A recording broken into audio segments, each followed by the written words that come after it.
Well, how's it going? I'm Mark Duffy. Welcome to my channel. On today's episode, I'm going to be teaching you how to photograph whiskey. This is going to be my approach as to how I like to photograph whiskey. Some people may not agree with this, and some people may think I didn't do enough when it comes to this. There's so many different approaches to it. It's probably one of the most popular genres of product photography, and it's one of the most difficult because of the reflections and how to get over reflections in it. So I'm just going to show you a simple setup that you need for this. All the links of the gear I'm going to be talking about will be in the description below as always. So the whiskey we're going to be photographing is the beautiful, it's my favorite, it's Middleton. Now people say very rare, it's probably more common than you think. This is bottle number 11,072. So they're not the most rare bottle, but these are a collector's item, and I'm going to break the hearts of all collectors watching this right now.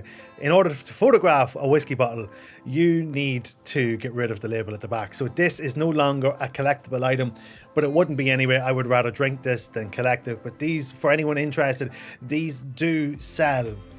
These retail at about €180, and in a couple of years time this could be worth €500 or €600. It just, the money in whiskey is pretty strong at the minute. The growth is quite serious. I want to show this as an example because a lot of times you'll see examples in YouTube where they're using like examples of Jameson, Jack Daniels, Jim Beam, the standards, the 3-year-old and the 5-year-old whiskies. This whiskey is a blend. It's a minimum of a 12-year-old, so it has quite a soft taste on it. So the one thing you're going to notice straight off the bat, I'm not using any ice. There is no ice needed for this. And this is another example, is knowing your brand. If you went to Middleton and they hired you to do a photo shoot, and you sent them a photo with ice in the photo, like, I would well believe they would laugh at your face, because nobody drinks this with ice. None of these whiskies are actually drank with ice, so putting it in the photo makes absolutely no sense. So these are more of a luxury item. Like I said, they retail at about €180, so they're not quite cheap. This is my own personal bottle, and I will be drinking this very, very soon. This was a birthday present.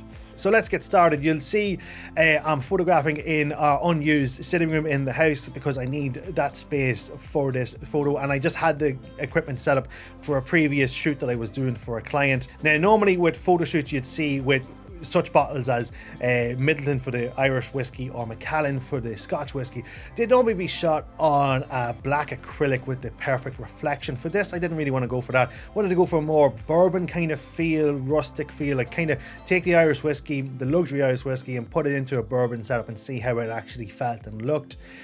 So I'm just going to go with one of these fold up backdrops that I have that fakes the reclaimed wood, and then I'm just going to literally just place the bottle down with a glass beside it, and then the box that it comes in open in the background. Quite simple, not a whole lot of frills to it. Just keep it simple, keep it focused on the whiskey. You will notice when I'm doing the setups that I'm wearing some cotton gloves, and that's to eliminate any dust that's going to be on it. These are dust magnets, and if you thought the Sony sensor was a dust magnet, a whiskey bottle and any glassware are, and you can spend an absolute day just getting rid of all of that in your retouching. So to save time, wipe it down, get a microfiber cloth and get some compressed air and actually spray that as well, and just make sure that you can get rid of as much physical dust off them when you're doing the shoot to minimize the photoshopping that you're going to need to do at a later stage.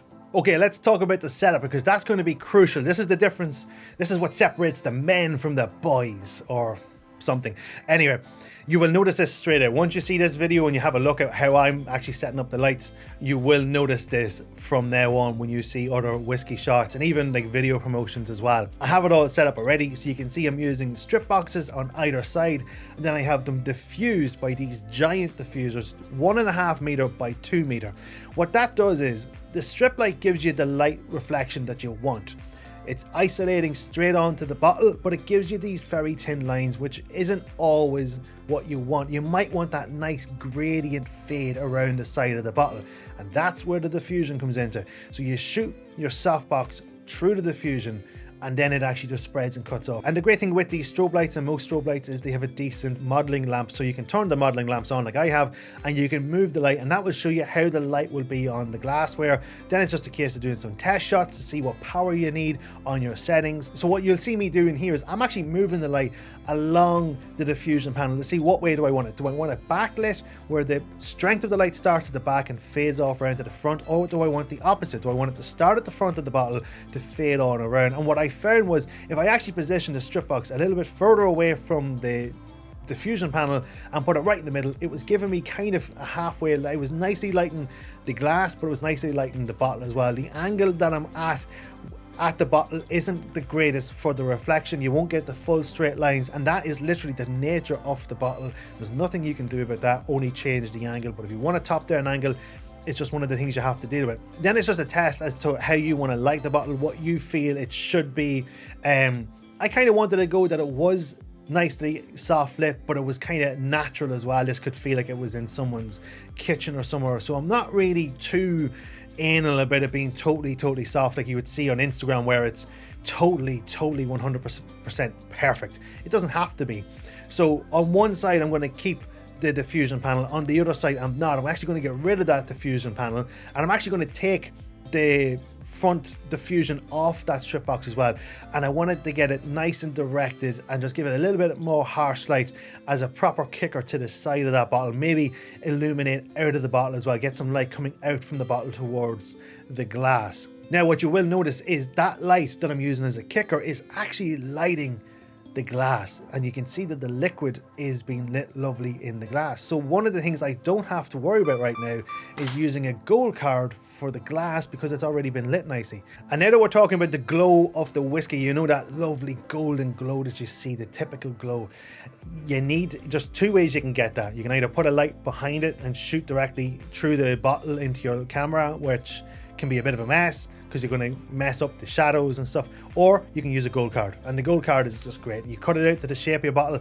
I have a number of gold cards cut out for different shapes for the backs of glasses and stuff like that here. Thankfully, with the way that the kicker was set up, I actually didn't need to use any gold card with the liquid, so the way you see the glass there is how it finished in the final photo. But for the bottle itself, I just used one of the bigger pieces I had cut out, and you place it in such a way, you face it towards your key light or whatever's coming from the side. Now how I normally do it is, if your key light's coming from the right of the image, have the glow start on the left, because it's going to be the dark part of the bottle. If you put the glow into the same side, your heavy gradient is going to overpower the glow and it's not going to be as powerful. So just remember that. In the same way that I have my kicker on my head here on the shadow part of my face, it would make no sense having it here. You wouldn't see it with my key light. Treat the same for your whiskey bottles. So put the gold on the other side.